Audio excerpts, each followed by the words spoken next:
ದೊಡ್ಡ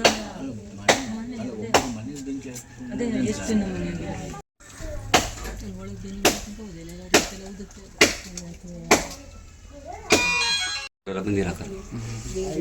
green colour ಪಾಪಂಡು ಅದೇ ಮತ್ತೆ ಒಂದು ಕೋಯಿ ಪಡ್ಡ ಬಾಗಿ ನೀರುಗಳು ತಕರಾರು ಮಾಡ್ದವ ನಾವು ಹೊಸ ಬೈತದ ಅವ್ರ ಮನೆ 5 ವರ್ಷ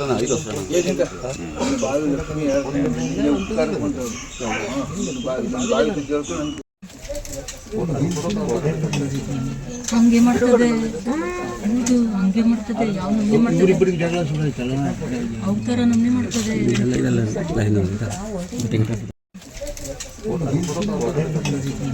ಹಂಗೆ ಮಾಡ್ತದೆ ಹೌದು ಹಂಗೆ ಮಾಡ್ತದೆ ಯಾವ ನಮ್ನೆ ಮಾಡ್ತದೆ ಅವ್ರ ಥರ ನಮ್ನೆ ಮಾಡ್ತದೆ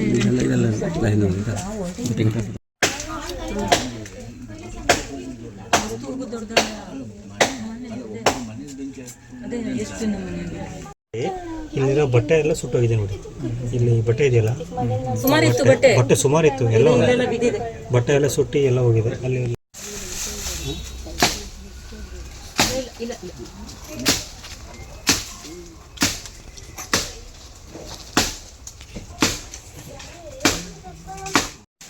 ಅದೇ ಎರಡನೇ ಸಲ ಇದು ಎರಡನೇ ಸಲ ಒಳಗೆ ಬೆನ್ನು ಹೋಗೋದಿಲ್ಲ ಎಲ್ಲ ರೀತಿಯಲ್ಲಿ ಉದುತ್ತೆ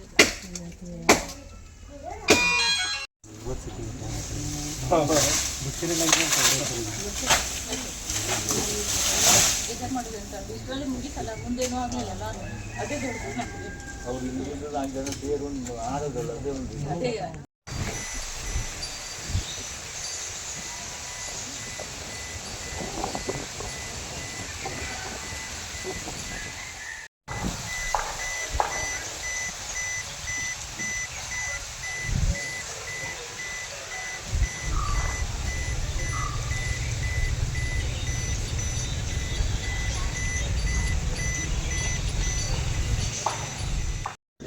ನಮ್ಮ ಸಿ ಸಿ ಕಂಪ್ಯೂಟರ್ ಅದು ಕಾಣೋದಿಲ್ಲ ಇಲ್ಲಿ. ನಾವು ಸೈಡಿಂದ ಬರ್ತಾ ಅಷ್ಟು ಕೆಲಸ ಮಾಡ್ತೀವಿ.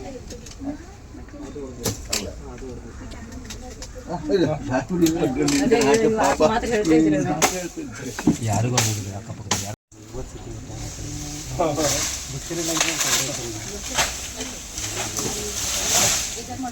ಇಷ್ಟರಲ್ಲಿ ಮುಗಿತಲ್ಲ ಮುಂದೇನೂ ಆಗಲಿಲ್ಲ ಅದೇ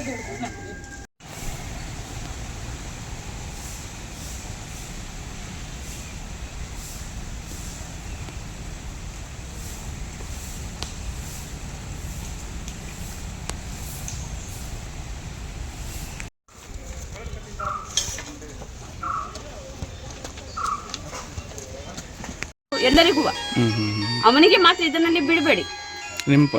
ನಮ್ಮ ಹೆಸರು ಹಸೀನಾ ಅಂತ. ಹಸೀನಾ ನಮ್ಮ ಪಕ್ಕ ಮನೆದವ. ಹೆಂಗಸರು ನಮ್ಮ ಹೆಂಗಸರಿಗೆಲ್ಲ ರಶಿ ಟಾರ್ಚರ್ ಮಾಡ್ತಾ ಮಾತಾಡಿದ್ರೆ ವಿಡಿಯೋ ಅದಕ್ಕೆ ನಾವು ಬೇರೆ ಬೇರೆ ರೀತಿಯಲ್ಲಿ ಹೋದ್ರೆ ನಾವು ರೇಪ್ ಕೇಸ್ ಏನಾದ್ರೆ ನಮ್ಗೆ ಇದು ಮಾಡ್ಲಿಕ್ಕೆ ಬಂದಿರ ನಾವು ಕೊಡ್ಬೋದು. ಬೇಡ ಅಂತ ನಾವು ಬಿಟ್ಟಿದ್ವಿ ಇಷ್ಟು ವರ್ಷ. ಆದ್ರೆ ನಾವು ಎಲ್ಲರಿಗೆ ದಿನಕರಣ್ಣ ಸಪೋರ್ಟಿಗೆ ಅವ್ರೆ ಎಲ್ಲರೂ. ಅವ ಆ ಥರ ನಮಗೆ ಟಾರ್ಚರ್ ಕೊಟ್ಟು ನಮ್ಮ ಹೆಣ್ಮಕ್ಳಿಗೆ. ಅದಕ್ಕೆ ನಮ್ಮ 2 ಅಕ್ಕಿರೋ ಪೊಡಿಟಿ ನಮ್ಮ ಅಮ್ಮನ ಪೊಡಿಟಿ ನಾವು ಇನ್ನುವರೆಗೆ ಮೆಟ್ಲು ಹತ್ತಿದ್ದಾರೆ. ಅವನ ಕಾರಣ ನಾವು ಹೋಗಾರೆ ಬರೀ ವಿಡಿಯೋ ಹೆಂಗಸಿರೋದು. ಈ ಮಾತಿನಲ್ಲಿ ನಾವು ಎಲ್ಲ ದಿನಕರಣ್ಣ ಸಪೋರ್ಟಿಗೆ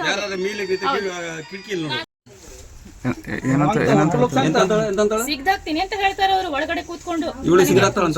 ಇಲ್ಲಿಂದ ಮಗಳದ್ ನನಗಿಲ್ಲಿ ಇಲ್ಲೇ ಅವಳಲ್ಲ ನೀನು ಜಾತ್ರೆಗೆ ಬಂದಿರ ಅವರು ಹಂಗೆ ಹೇಳ್ತಾರೆ ಅವರು.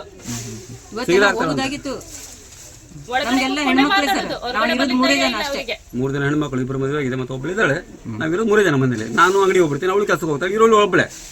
ನಾಳೆಗೆ ಏನಾದ್ರು ಆದ್ರೆ ಇಲ್ಲಿ ಹೆಚ್ಚು ಕಡಿಮೆ ಆದ್ರೆ ಯಾರು ನೋಡ್ಕೊಳ್ತಾರೆ? ಇರೋದು ಒಬ್ಳೆ, ಅವರೊಬ್ಬರೇ ಅಮ್ಮ, ಅವರೊಬ್ಬರೇ ಇರ್ತಾರೆ. ಯಾರು ಇರೋದಿಲ್ಲ ಕಡೆಗೆ. ತಗೊಳ್ತಾರೆ ಆಮೇಲೆ ಏನಾದ್ರು ಆದ್ರೆ ಇವ ಈಗ ಇಷ್ಟು ಮಾಡ್ದವ, ನಾಳೆ ಮತ್ತೊಂದು ಮೀನು ಮಾಡುವ. ನಾಳೆ ಬಾವಿ ವಿಷ ಹಾಕರು ಹಾಕದ ಅಂತವನೇ ಅವ. ಹೇಳಿ ಬರುದಲ್ಲ ಮಾನಸಿಕ ಅಂತ ಕಡೆಗೆ ಬಾವಿ ವಿಷ ಹಾಕರು ಹಾಕದ. ಓಟ್ ಹೋಗ್ಲಿಕ್ಕೆ ಆಗ್ತದೆ ಮಾನಸಿಕನ. ಹುಡುಗ ಓಟ್ ಹಾಕ್ತಾ 20 ವರ್ಷ ಅವನಿಗೆ ಓಟ್ ಹಾಕ್ತಾ ಮಾನಸಿಕ ಹೆಂಗಾಗ್ತಾವ? ಈಗ ಅವ್ರ ಮನೆ ಹಿತ್ಲ ಪೂರ ನೀರ್ ಹಾಕ್ತಾ ಚೊಕ್ಕ ಮಾಡ್ತಾ, ಅವನ ಮನೆ ಹಿತ್ಲ ಚಲೋ ಮಾಡ್ತಾ, ಬೇರೆ ಮನೆ ಹಿತ್ಲ ಹಾಳು ಮಾಡ್ತಾ. ಯಾರು ಇರ್ಲಿಲ್ಲ ಮನೆಯಲ್ಲಿ. 6 ಗಂಟೆ ಅಷ್ಟೊತ್ತಿಗೆ ಮಾರ್ಕೆಟಿಗೆ ಹೋಗಿದ್ದು. 1 ವಾರದ ಹಿಂದೆನೂ ಇದೇ ತರ ಆಗಿತ್ತು ಒಂದ್ಸಲ. ಅದು 5 ಗಂಟೆ ಅಷ್ಟೊತ್ತಿಗೆ. ಆವತ್ತು ಯಾರು ಇರಲಿಲ್ಲ, ಇವರು ಮಾತ್ರ 4:15 ತನಕ ಇದ್ರು. ಅವತ್ತು ಹೋಗಿದ್ರು. ಆಮೇಲೆ 5 ಗಂಟೆಗೆ ಆಗಿದ್ದದು ಆ ದಿವಸ, ಒಂದು ವಾರದ ಹಿಂದೆ. ಆದ್ರೆ ಹೆಚ್ಚಿನ ಪ್ರಮಾಣದಲ್ಲಿ ಆಗಲಿಲ್ಲ ಅನ್ಸ್ತದೆ, ಸ್ವಲ್ಪ ಪ್ರಮಾಣದಲ್ಲಿ ಆಗಿತ್ತು. ಅದು ಬೆಂಕಿ ಇತ್ತು. ಯಾರು ಮಾಡಿದ್ರು? ಅದು ಅವ್ರ ಮನೆ ನಮ್ಗೆ, ಅವರೇ ಪಕ್ಕ ಅವರೇ. ಅಂದ್ರೆ ನಮ್ಗೆ ಅವರು ಪರತ್ ಕಿರುಕುಳ ಕೊಡ್ತಾನೆ ಇದ್ದ ಹುಡುಗ. ಕಲ್ಲು ಹೊಡೆಯೋದು, ಗಿಡ ಎಲ್ಲ ಮುರಿಯೋದು, ಕುಂಡ ಎಲ್ಲ ಹೊಡೆದಾಕೋದು, ತುಳಸಿ ಗಿಡ ತಕೊಂಡು ಹೋಗೋದು, ಬಾತ್ರೂಮ್ ಮನೇಲಿ ಇಳ್ಕಿ ನೋಡೋದು, ಮೇಲೆ ಮಾಳ್ಗಿ ಮೇಲೆ ಅವ್ರದ್ದು ಮಾಳ್ಗಿ ಇದೆ, ಕಡ್ಕಟ್ಟಿಂದ ಒಳಗಿಂದ ಕಲ್ಲು ಹೊಡೆಯೋದು ಎಲ್ಲ ಮಾಡ್ತಾ ಇದ್ದ. ನಾವು ನೋಡಿದ್ರು. ಹೆಸರೇನು? ಫೈಜಾನ್. ಮತ್ತೆ ಅಪ್ಪ ಏನು ಅಪ್ಪ ಬೈಯುದು, ಹೋಗುವಾಗ ಬರುವಾಗ ಎಲ್ಲ ಕಿರಿಕಿರಿ ಮಾಡ್ತಾ ಇದ್ರು. ಜಫರ್ ಆದಮ್ ಸಾಬ್. ಜಫರ್ ಆದಮ್ ಸಾಬ್. ಈಗ ನಿನ್ನೆಗೆ ನಾವೆಲ್ಲ ಪೇಟೆ ಹೋಗಿದ್ರು. ಬರೋದ್ರೊಳಗೆ ನಾವು ಹೋಗಿ ಒಂದು ಗಂಟೆನ ಆಗಿತ್ತಾ ಇಲ್ಲ ಅಷ್ಟೇ ಗೊತ್ತಿಲ್ಲ. ಅಷ್ಟೊತ್ತಿಗೆ ನಮ್ಗೆಲ್ಲರದು ಫೋನ್ ಬಂತು, ಮತ್ತೆ ಎಲ್ಲ ನಿಮ್ಮ ಮನೆಗೆಲ್ಲ ಬೆಂಕಿ ಬಿದ್ದಿದೆ ಅಂತ. ನಾವು ಎಲ್ಲರೂ ಓಡ್ ಬಂದಿದ್ರು. ಓಡ್ ಬರೋದ್ರೆ ಅಕ್ಕಪಕ್ಕದವರೆಲ್ಲ ನೀರ್ ಹಾಕ್ತಾ ಇದ್ರು. ಇವ್ರು ಫಸ್ಟ್ ಬಂದಿದ್ರು, ಬೀಗ ತೆಗಿಲಾಗಿದ್ರು. ನಾವು ಇವರೇ ಬಂದು ತೆಗ್ದಾರೆ. ಆಮೇಲೆ ಒಳಗೆಲ್ಲ ಬೆಂಕಿ ಬೆಂಕಿ ಬೀಳುವಂತ ಜಾಗನೇ ಅಲ್ಲ ಅದು. ಮತ್ತೆ ಅಂತ ಜಾಗದಲ್ಲಿ ಬೆಂಕಿ ಬಿದ್ದರೆ ಎರಡನೇ ಸಲ ಇದು. ಎರಡನೇ ಸಲ. ಮತ್ತೆ ಮೊನ್ನೆ 4 ದಿನ ಮೊದಲಾಗಿದೆ ನಾವಿಲ್ದಾಗನೆ. ಇದು ನಿನ್ನೆ ನಾವಿಲ್ದಾಗ ಅದು. ಅಂದ್ರೆ ನಾವಿದ್ದಾಗ ಏನು ಆಗುದಿಲ್ಲ, ಹಿಂದ್ಗಡೆಗೆ ಏನಾದ್ರು ಮಾಡ್ತಾ ಇರ್ತಾರೆ. ಇಲ್ಲಿ ಕಿತಾಬಿ ಮಾಡ್ತಾ ಇರ್ತೀವಿ. ನಾವು ಯಾವ ಸಿಸಿ ಕ್ಯಾಮ್ರಾ ಹಾಕಿದ್ರು ಎದುರುಗಡೆಯಿಂದ, ಆವಾಗ ಇಲ್ಲಿ ಎಲ್ಲ ಬಂದಾಯ್ತು. ಈಗ ಅಲ್ಲಿ ಶುರು ಹಿಂದ್ಗಡೆಗೆ. ಅಲ್ಲಿ ಸಿಸಿ ಕ್ಯಾಮ್ರಾ ಇಲ್ಲ, ಕಾಣೋದಿಲ್ಲ. ಹಾಗಾಗಿ ನಮ್ಗೆ ಏನು ಮಾಡೋಕ್ಕಾಗಲಾಯ್ತು. ಆದ್ರೆ ಪಕ್ಕದ ಮನೆಯಲ್ಲಿ ಸಿಸಿ ಕ್ಯಾಮ್ರಾ ನಾವು ನೋಡಿದ್ರಲ್ಲ, ಅವಾಗ ಅಲ್ಲಿ ಓಡಾಡ್ತಿರೋದು ಒಂದು ಸ್ವಲ್ಪ ಕಾಣ್ತಾ ಉಂಟು. ಅದು ಯಾವಾಗ 29ನೇ ತಾರೀಕಿಗೆ, 19ನೇ ತಾರೀಕಿಗೆ. ಅದ್ರ ನಂತರ ನಾವೇನು ಇದು ಮಾಡೋಕೆ ಕಂಪ್ಲೀಟ್ ಮಾಡೋಕೆ ಸಾಕ್ಷಿ ಇಲ್ಲ. ಈಗ ನೆನ್ನೆದು ನೋಡಿ ಪರ್ಫೆಕ್ಟ್ ಅವನೇ, ಯಾಕಂದ್ರೆ ಬೆಂಕಿ ಬೀಳೋ ಜಾಗನೇ ಅಲ್ಲ. ನಾವು ಹೋಗುತ್ತಿಗೆ ಅವ್ರ ಮಕ್ಕಳು ಎಲ್ಲರೂ ಹೊರಗಡೆ ಮಾತಾಡ್ತಾ ಇದ್ರು, ಮಾತಾಡ್ಕೊಂಡು ನೆಗ್ಗಾಡ್ತಾ ಇದ್ರು. ನಮ್ಗೆ ಸ್ವಲ್ಪ ಡೌಟ್ ಬಂದಿತ್ತು. 6 ಗಂಟೆಗೆ ಹೋಗಾರೆ 6:15 ಕೆಲಸ ಆಗಿದೆ. 6:45 7 ಗಂಟೆ ಒಳಗೆ ನಮ್ಗೆಲ್ಲ ಫೋನ್ ಬಂದಿದೆ. ಇಲ್ಲೆಲ್ಲ ಹೊರಗೆಲ್ಲ ಬೆಂಕಿ ಹತ್ತಿ ಇದ್ದಾಗ ಯಾಕೆ ಆಗುದಿಲ್ಲ? ಇದ್ದಾಗ ಏನೂ ಆಗುದಿಲ್ಲ. ನಮ್ ಕೇಳುದೇನು ಒಂದೇ ಜಾಗ 2 ಸರಿ ಹೇಗಾಗತ್ತಪ್ಪ?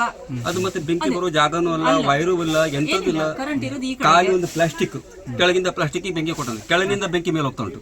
ಫಸ್ಟ್ ಟೈಮಿಗೆ ಇದು 2 ಟೈಮ್ ನಾವು ನೋಡ್ಲಿಲ್ಲ. ಸಿಸಿ ಕ್ಯಾಮ್ರಾ ಅಲ್ಲಿ ಉಂಟು, ಈಗ ನಾವು ಕಾಣೋದಿಲ್ಲ. ಅದ್ರಲ್ಲಿ ಏನಾಗಿ ಗೊತ್ತಿಲ್ಲ. ಫಸ್ಟ್ ಟೈಮಿಗೆ ಕೆಳಗಿಂದ ಬೆಂಕಿ ಹೋದಾಗ ಹುಡುಗ ಅಲ್ಲಿ ನಿಂತಾನೆ, ಅಲ್ಲಿಂದ ಓಡೋಗಾನೆ. ಅದು ಕಾಣುತ್ತೆ, ಎಕ್ಸಾಮ್ದೆಲ್ಲ ಬಂದಿರ್ತದೆ. ಹೋಗ್ಕೊಂಡು ತಾಯಿ ಇದ್ರೆ ಹೇಳಲ್ಲ, ತಾಯಿ ಬೇಕಾದ್ರೆ ತಾಯಿನ ಹೋಗ್ಕೊಂಡು ಗೋಜಿ ಮಾಡ್ತಾರೆ. ಜನರೆಲ್ಲ ಬಂದಾರ. ಏನ್ ಕಾರಣ? ಹೇಳಿದ್ರೆ ಅವರಿಗೆ ಜಾಗದ ಪ್ರಾಬ್ಲಮ್. ನಾವು ಅವ್ರ ಜಾಗಕ್ಕೆ ಹೋಗುದಿಲ್ಲ.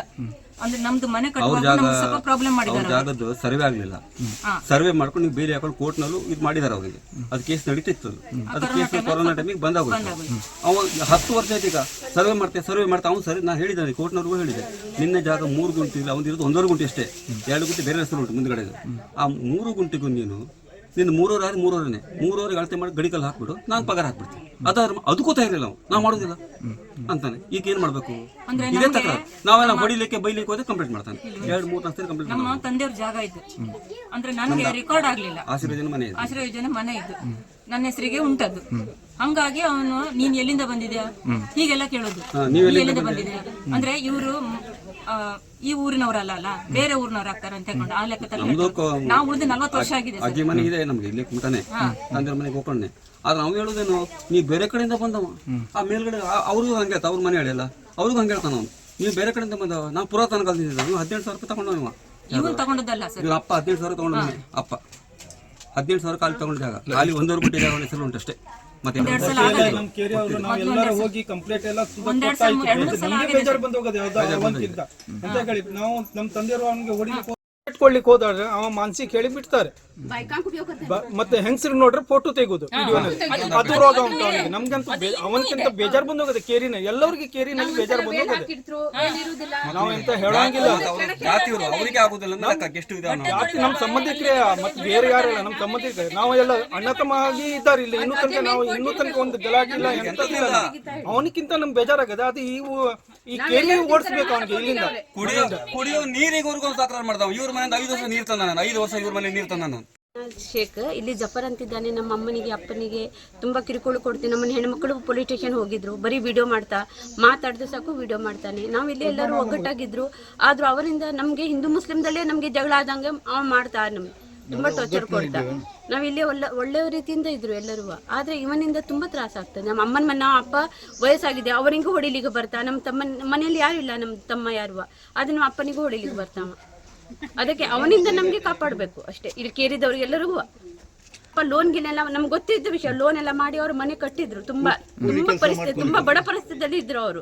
ಈ ತರ ಆದ್ಮೇಲೆ ಅವರಿಗೆ ಯಾರು ಹೇಳಿ, ಅವ್ರು ಗಂಡು ಮಕ್ಕಳು ಇಲ್ಲ, ದಿನಕರನಿಗೆ ಗಂಡು ಮಕ್ಕಳು ಇಲ್ಲ, ಅವರಿಗೆ ಅಳಿಯಂದಿರೇ ಸಹಾರ. ಹೀಗೆ ಅವ್ರಿಗೆ ಯಾರು ಮಾಡ್ಕೊಡು, ಅವ ಅಷ್ಟು ಜವಾಬ್ದಾರಿ ತಗೊಂಡು ಮಾಡ್ತಂತ ಹೇಳಿದ್ರೆ ಓಕೆ.